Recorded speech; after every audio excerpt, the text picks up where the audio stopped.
I want to now share with you some very exciting things that are happening with us. And we are exploring Vriksha Ayurveda, Surapala's Vriksha Ayurveda.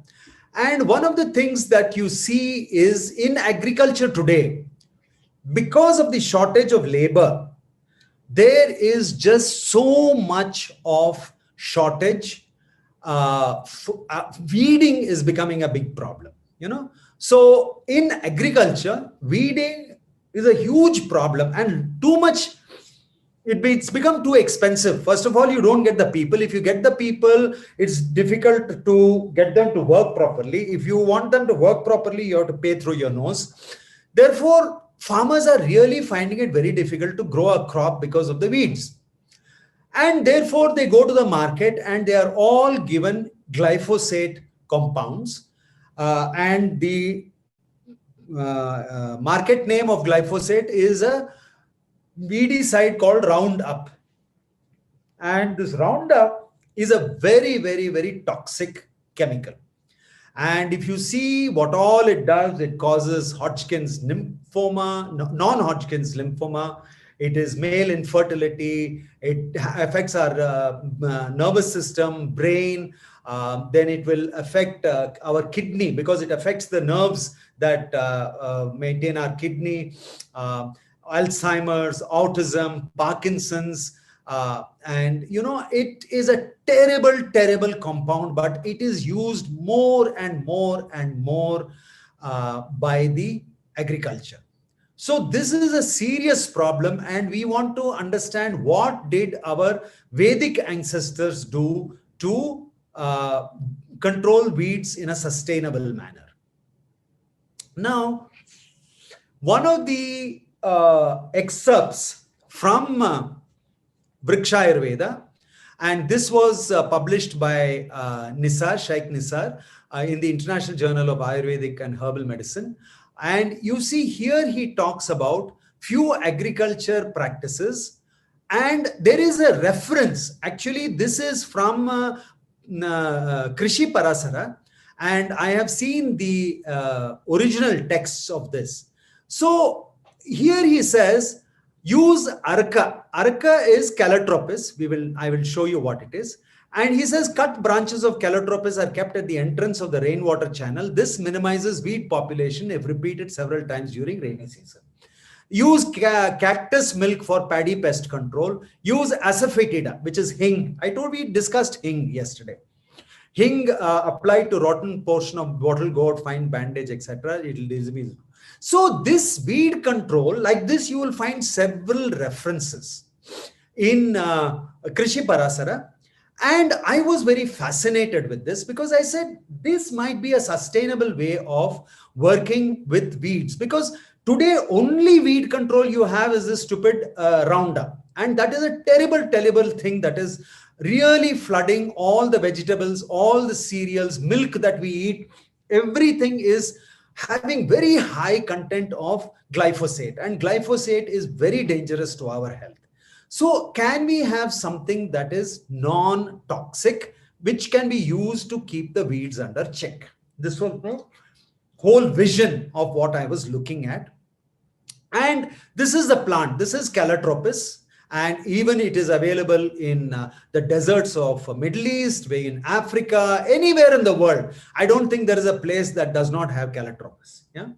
And you will find it is called Aak in Hindi, Rakku in Tamil, Madar it is called in English.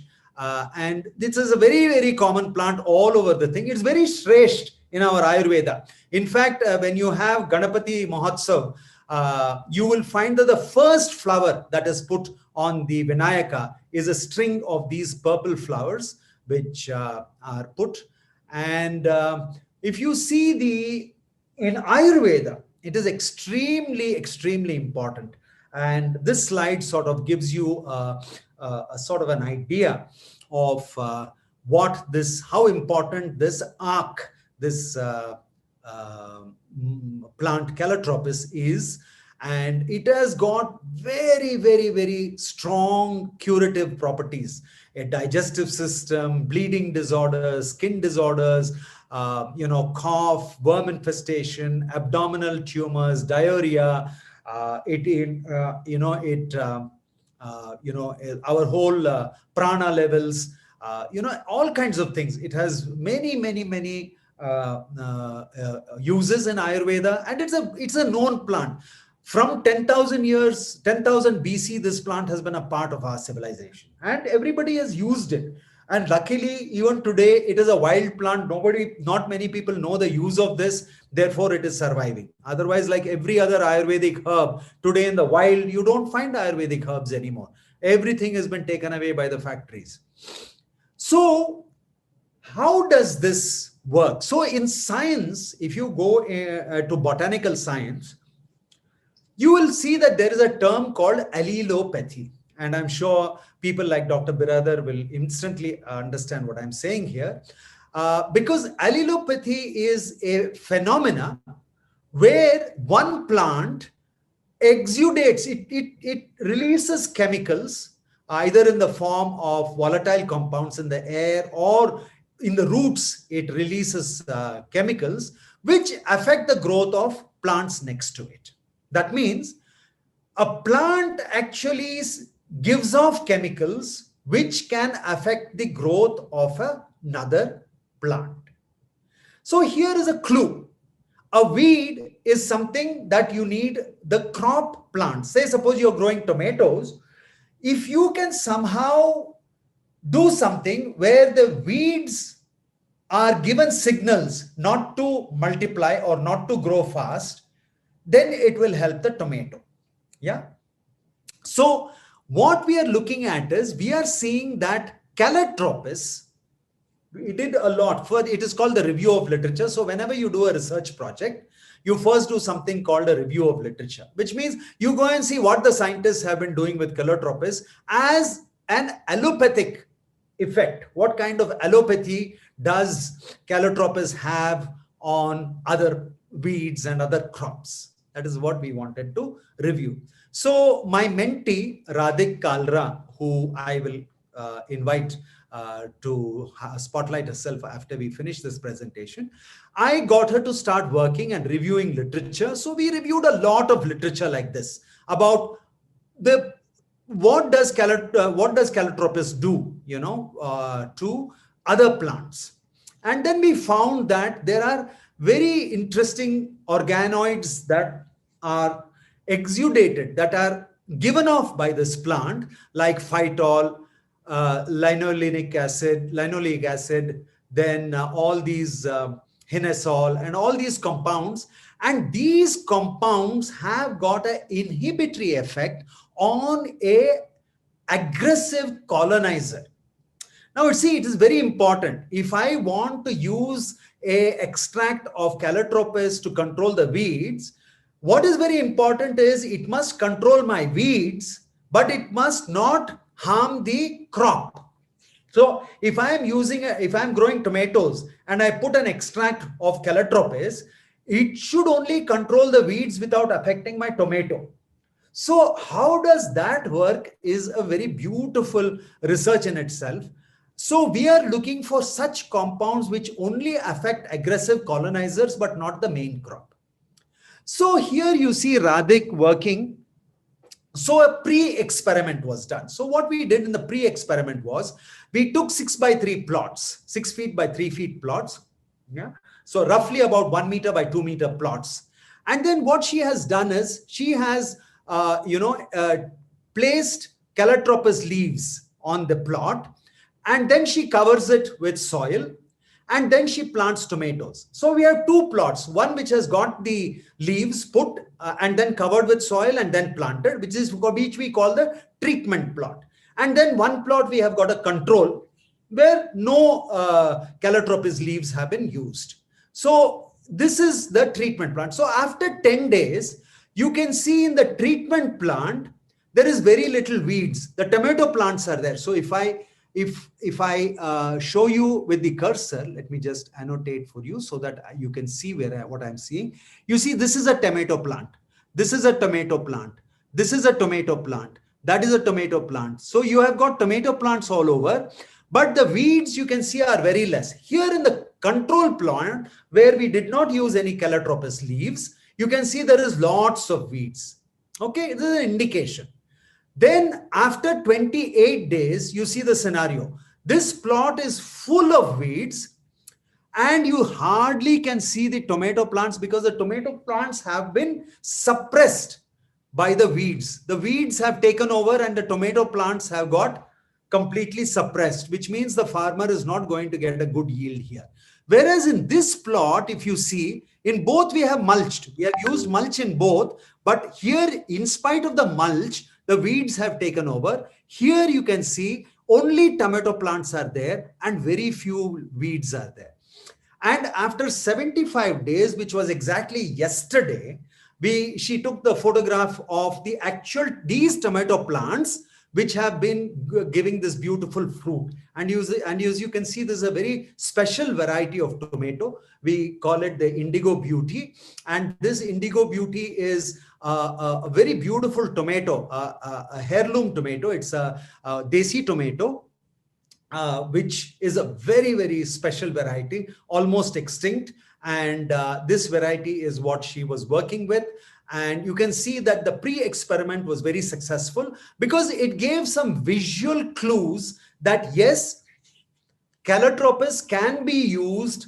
Therefore, there is something in the leaves of Calotropis which can be used for working with weed control. So here you can see, so far, a lot of the work in Calotropis has been extracts of flowers or extracts of seeds. Not many people have worked with the leaf extracts, and we wanted to work with the leaf extracts.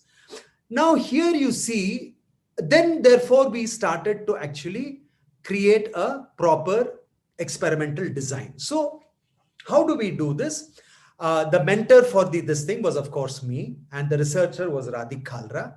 Experimental location was Haryali Seed Farms in Bangalore, which I said is very close to the ashram. The title of the study, a very tentative title, we said study on the efficacy of using allopathic recorded in Riksha Ayurveda on the control of weeds in vegetable cultivation. Of course, we need to fine tune this, but that was the original title we had. The method, evaluation of control plots against treatment plots of varying dosage of ARC application. Now, what is this ARC we will go to and how to prepare that ARC. And then the plot design was an RBD. It was a random block statistical design, 6x3, 18 experimental plots with control and varying doses of application. The null hypothesis for this experiment was H0. Application of ARC has no effect on weed control. And the alternate hypothesis H1 is application of ARC has got significant weed control. And the statistical tool here used the chi-square test of significance. All this is a little scientific, I understand. Quite happy to see that we are using proper statistical methods and scientific methodology to demonstrate the efficacy of Vriksha Ayurveda. And in fact, I would now, now we see how this was done. The ARC was prepared. The ARC was prepared by grinding the leaves of the Calotropis. You can see here Radhik working and creating the ARC. And the methodology of creating, we wanted to use a methodology which the farmers could adopt. So although it is a scientific experiment, we did not want to use scientific laboratory to prepare the ARC, which we may do at a later stage for just for fine tuning the results. But we used a very simple rural technology to make the ARC. And therefore, these were the various ARCs that were prepared. And all the measures and proportions were standardized. We explored various formulations, different species of plants we explored, different formulations, different concentrations. And once a general efficacy of the ARC was established, we decided on two treatments. One was 10% ARC, one was 20% ARC, and T0 was the control. That means there was no ARC in that. It was just water that was given to the plants. And when we made the application, you can see here that this is after 30 days of application. You can see this is the T0 where no ARC was given. It was just given water only like the other plots. And you can see these plots are completely filled with weeds. There is it is completely packed with weeds. Okay. Now, this is plot number 1, plot number 7, and plot number 9. Each are further divided into 2. Of course, we'll come to that later. Now you can see with 10% arc, you can see a remarkable difference. Of course, these are only visual results. We will go on to the statistical analysis after this. So these are visual results which clearly show that with 10% arc, the treatment 1 plots showed significant visual demonstration of the efficacy of the arc. And then we have the 20% arc that was given, and we will see now the actual raw data collection. And in the raw data collection, if you see T0 how many weeds were there, T1 how many weeds were there, T2 how many weeds were there, and as you can see, empirical data is suggesting there could be more than 60% effect on weed control by the application of arc at 10% concentration. Now, here we see actually the statistical analysis. This is called the ANOVA table. Now, in this ANOVA table, which means analysis of variance, we have the various treatments, the grand totals, the squared grand totals. We have the totals, sums, and then we have treatment sums. Now, all this is a part of the statistical formula, which you don't have to worry about. But this is a science, and we can do this maybe in an advanced Vedic agriculture course. So, in here, what happens is that the data is captured and analyzed, and what is very significant actually are these numbers which come from the raw data, but when they are analyzed, this analysis leads to these important values. You see this 1%, 6.36, and 5%, 3.68, which is the table value of F. Now, this is the table value which you will find in the references in Google. If you go to F value for 1% and 5% and these degrees of freedom, then you will get this value. Now, against this value, we have the computed value. So, against these various degrees of freedom, for replication, we have 5 degrees of freedom, treatment 2 degrees, and experimental error 15 degrees of freedom. Now, against these degrees of freedom, we have computed. That means we have taken these degrees of freedom and computed this to give us a computed value of F. And that computed value of F is 16.09. Now, using all this data, we are getting a computed value of F, which is actually much more than the table value of F. 16.09 is more than 5% or 10% table value of F. This means that the experimental error is because of the actual difference in the arc treatments. That means what you are seeing in the field is that the null hypothesis is disproved. That means null hypothesis says that there is no effect of the arc on weed control. But with this statistical analysis, we can say that with 99% confidence, we can say the arc treatment is highly effective in controlling the weeds, because the variance can come now because of the treatment, not because of experimental error. So this is how we analyze things in a statistical manner. Now, this is very important because whenever we are doing any experiment to validate, we have to show these computed values of F and the table value of F. Then only we can say that null hypothesis has been disproved.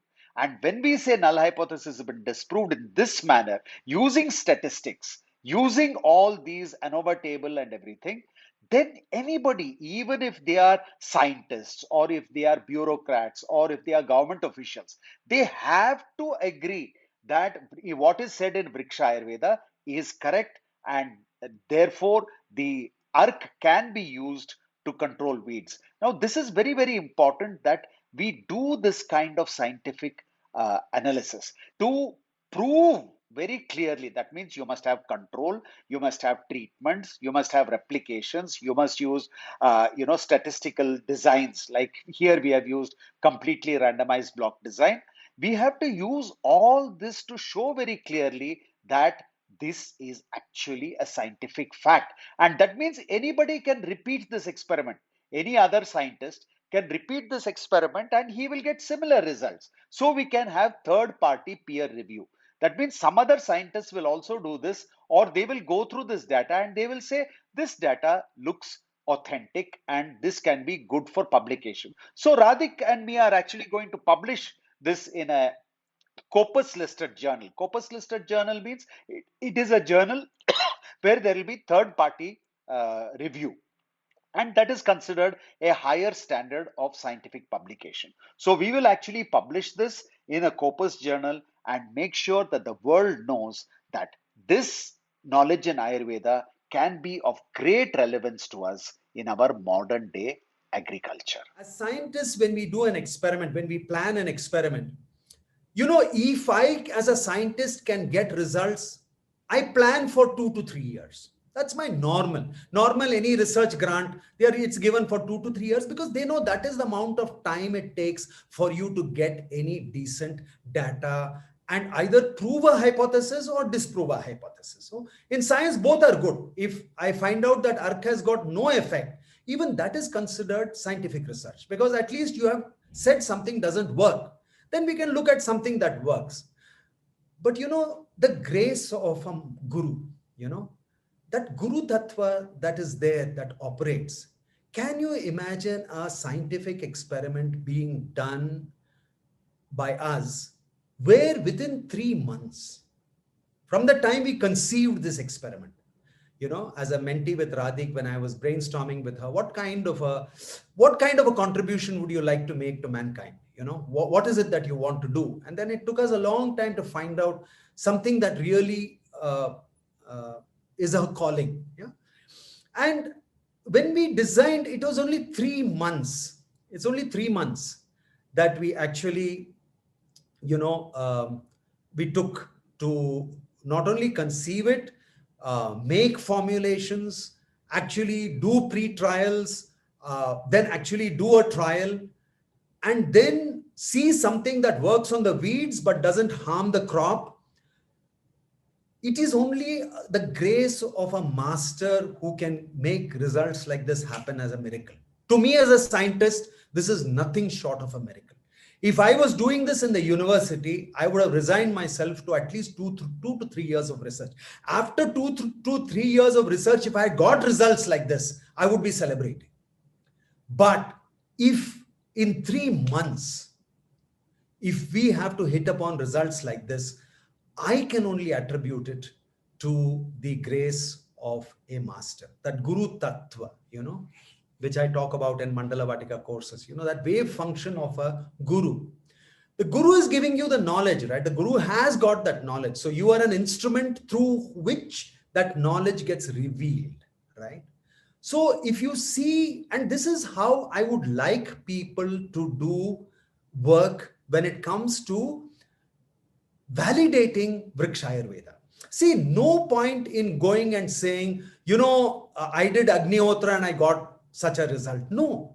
If you want to really convince the world, you have to do it using scientific techniques. You have to use those statistical tools, those scientific methodologies, those null hypotheses, which a scientist, an academician can relate to, an intellectual can relate to. We will publish this data. In fact, Radhik has done much more detailed data survey. She has collected the weeds based on the botanical distribution.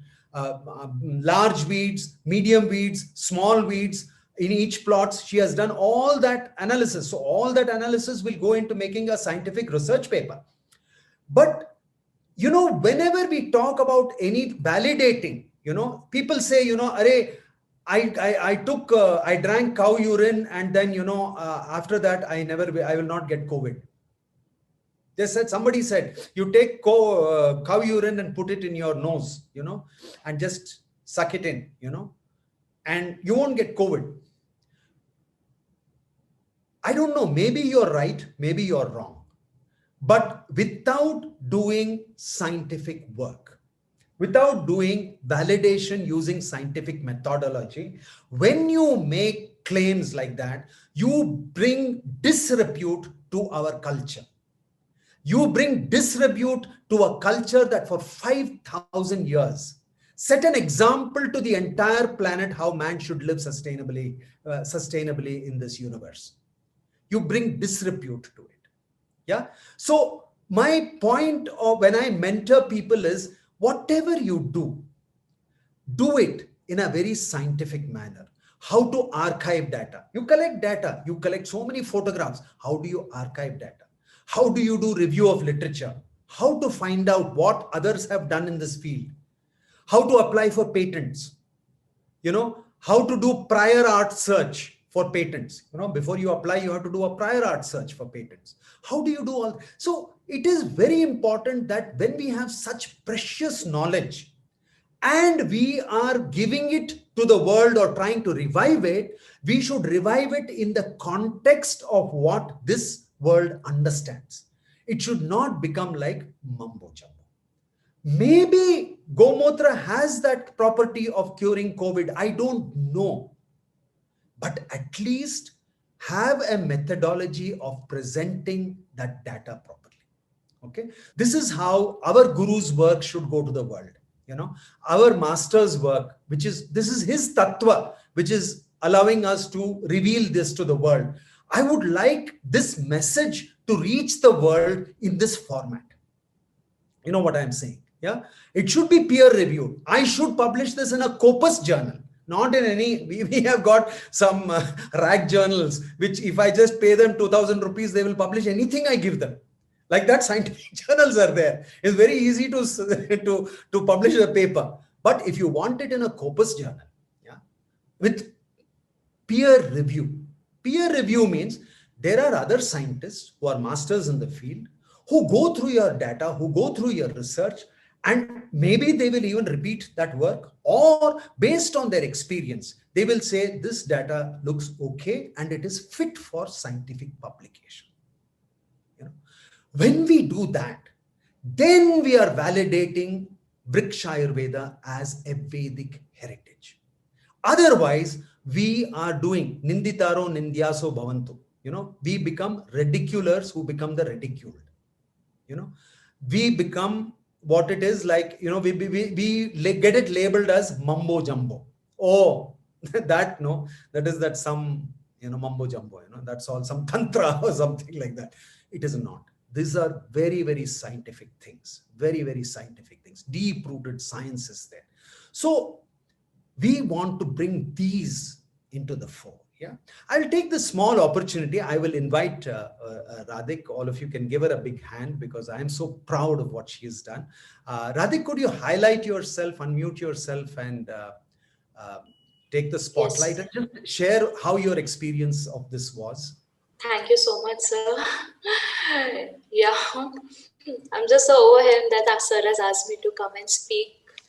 So this internship actually started in the month of October, and it's been almost 6 months for me.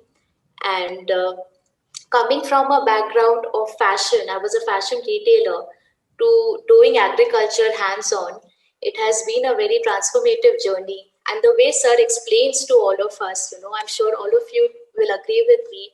He explains the knowledge in such simple terms that was, if I think anybody can understand this knowledge. So like one person was saying yesterday, maybe he's the rishi of our times in the field of agriculture. So it has been nothing short of a magic, I think, this journey for me. And as sir keeps saying about the Guru Tattva, it is so evident, at every step of this internship that I'm undergoing under him. And the most important thing that sir keeps telling me is to be stress free. And if you see sir, the number of things sir does and how stress free he is, because I'm turning under him, I have never seen him under stress. He always has this big smile on his face, and it's just the knowledge that he has, that is one thing. But other than that, the person that he is, it is such a learning, to just mentor under Prabhakar sir. And I think if any of you, have, the keenness to learn about agriculture in today's times, I think if we get a mentor like Dr. Rao, it is just, I mean, there's nothing, it's truly a blessing. So that's it. I won't take much of your time. I'll just replace the spotlight now. Yeah. So thank you, Radhik. I thought you would speak a little more on the impact of your work, but let me finish that for you. See, the impact of this work is that just like we make Brahmastra or Neemastra or whatever, if we can make a astra for weeds, and teach the farmers. I mean, of course, there will be a business model in this, but forget the business model part of it. If the farmers can make, like they make Jivamrita, Gana Jivamrita, Brahmastra, Neemastra, Agniastra, they do Dashparani and all these formulations for natural farming, Vedic agriculture. If we can teach them a weed astra, can you imagine the impact that art of living will have on the face of agriculture in India? All I'm saying is that work like this can be transformative. The number of lives you touch, can be transformative. Like tomorrow, if my mentee Vidhi, works on this Vedic hydroponics, for example, and actually makes, demonstratable kits of Vedic hydroponics, it would change the way people grow food at home in the balcony. My other mentee, Divya, she has a wonderful startup which she mentored under me using microgreens. She calls it the iGrow, and it's a disc which has got the seeds already there. All you need to do is to just wet it, and you have the microgreens on your table. So it's a beautiful product that she incubated. So what I'm saying is basically there is so much one can do, but the idea is to do it in a scientific way, in a demonstrable way. See, the best thing about science is whatever research Radhik has done, any scientist anywhere in the world should be able to repeat it. It is called replicability. That is the main thing. Otherwise, it is my experience. So a lot of our knowledge of our Vedic heritage is expressed through the world, to the world, as my experience. Mere saath to aisa hua. And I am very happy with it. That's fine. That is, we call them farmer stories. In science, when we record such data, we say that these are individual stories, but they cannot become a part of the scientific data. For scientific data, we have to do it the scientific way. The rigor of science has to be applied. Yeah. So this was just for you to understand, the scope that is there in Vriksha Ayurveda. Vriksha Ayurveda is not just a book. It is a way of life that needs to be brought back, because the need for that way of life is more than ever on this planet.